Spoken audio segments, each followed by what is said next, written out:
സെക്രട്ടേറിയറ്റിന് മുന്നിലെ ആശാപ്രവർത്തകരുടെ സമരത്തിന് ഐക്യദാർഢ്യവുമായി സാംസ്കാരിക സിനിമാ പ്രവർത്തകർ. സർക്കാരിന് സമരത്തോട് പരിഹാസ നിലപാടാണ് എന്ന് നടൻ ജോയ് മാത്യു പറഞ്ഞു. ഇടതുപക്ഷ സർക്കാർ ഒരിക്കലും പറയാൻ പാടില്ലാത്ത കാര്യമാണ് സമരക്കാരെ കുറിച്ച് മന്ത്രിമാർ പറയുന്നത് എന്ന് കെ സച്ചിദാനന്ദനും പ്രതികരിച്ചു.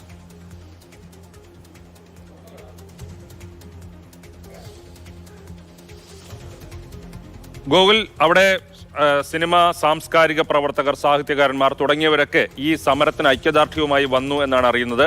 അത്തരത്തിലുള്ള സംസാരം അല്ലെങ്കിൽ അവർ വന്നവരൊക്കെ തിരിച്ചുപോയി അവരൊക്കെ എന്താണ് ഇവർക്ക് ഈ ഇവരുടെ സമരത്തിന് ഒരു പിന്തുണ എന്നുള്ള രീതിയിൽ കാര്യങ്ങൾ പറഞ്ഞത്?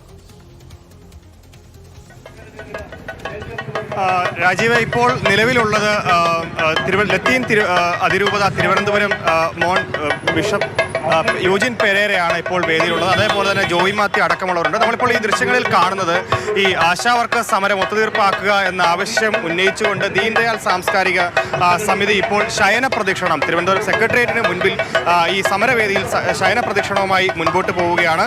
ഏതായാലും നിരവധി പ്രവർത്തകരും അതേപോലെ തന്നെ സാംസ്കാരിക സമിതികളും ഒക്കെയാണ് ഇപ്പോൾ ഈ ആശാ സമരത്തിന് ഐക്യദാർഢ്യം പ്രഖ്യാപിച്ചുകൊണ്ട് രംഗത്തേക്ക് എത്തുന്നത്.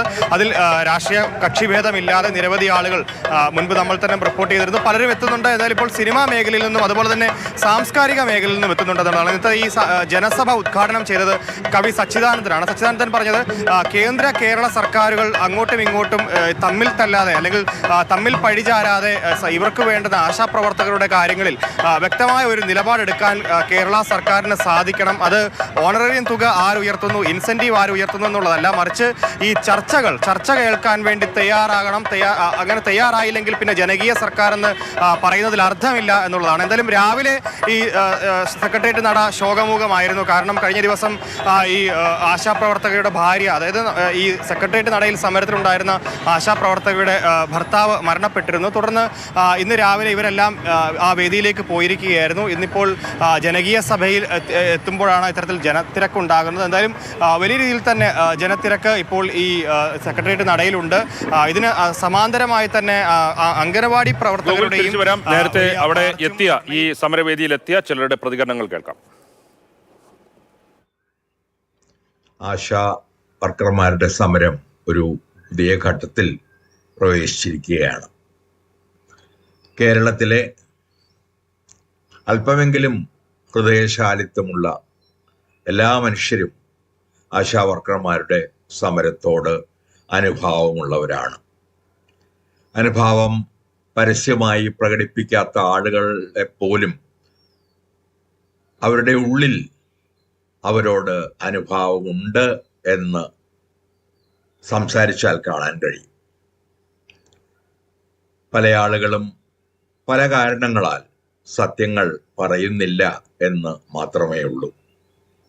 ഒരു സമരം നടക്കുമ്പോൾ അത് ആർ തന്നെ നടത്തിയാലും അവരുടെ ആവശ്യങ്ങളിൽ അല്പമെങ്കിലും ന്യായമുണ്ടെങ്കിൽ സമരം ചെയ്യുന്ന ആളുകളെ ഗവൺമെന്റ് ചർച്ചയ്ക്ക് വിളിക്കുകയും കഴിയുന്ന രീതിയിലുള്ള ഒരു ഒത്തുതീർപ്പ് ഉണ്ടാക്കുകയും ആണ്.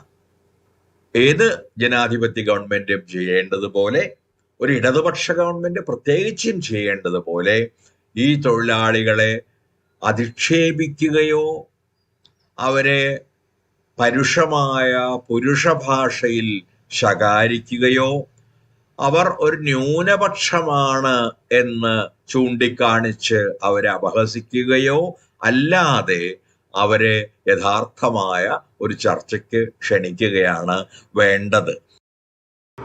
നമ്മൾ ഓരോ തൊഴിലിനും അതിൻ്റെതായ മാന്യത കൽപ്പിച്ചു കൊടുക്കാത്തതിൻ്റെ അഹങ്കാരമാണ് മലയാളിയുടെ മനോഭാവത്തിന് പിന്നിൽ. ഈ ഒരു മനോഭാവത്തിൽ നിന്നാണ് പരിഹാസങ്ങൾ ഉണ്ടാവുന്നത്. നേരത്തെ സച്ചിദാനന്ദ മാഷ് ഉദ്ഘാടന പ്രസംഗത്തിൽ പറഞ്ഞ പോലെ ആണുങ്ങളുടെ ഭാഗത്ത് നിന്നുള്ള പരിഹാസം, സ്ത്രീകളോടുള്ള അവജ്ഞ നിറഞ്ഞ പരിഹാസം. ഇപ്പൊ ഇവിടെ വന്ന് പലരും പല പ്രസ്താവനകളും നടത്തിപ്പോയി. ഇവിടെയല്ല, പല മാധ്യമങ്ങളിലും പ്രസ്താവനകൾ നടത്തിപ്പോയി. പല പ്രധാനപ്പെട്ട മന്ത്രിപദത്തിലിരിക്കുന്നവർ വരെ പരിഹാസമാണ്. ഒരു ചർച്ചയ്ക്ക് വിളിക്കാൻ തയ്യാറല്ലാതെ ഒഴിഞ്ഞു മാറുന്ന ഭീരുത്വത്തിന്റെ പേരാണ് പരിഹാസം.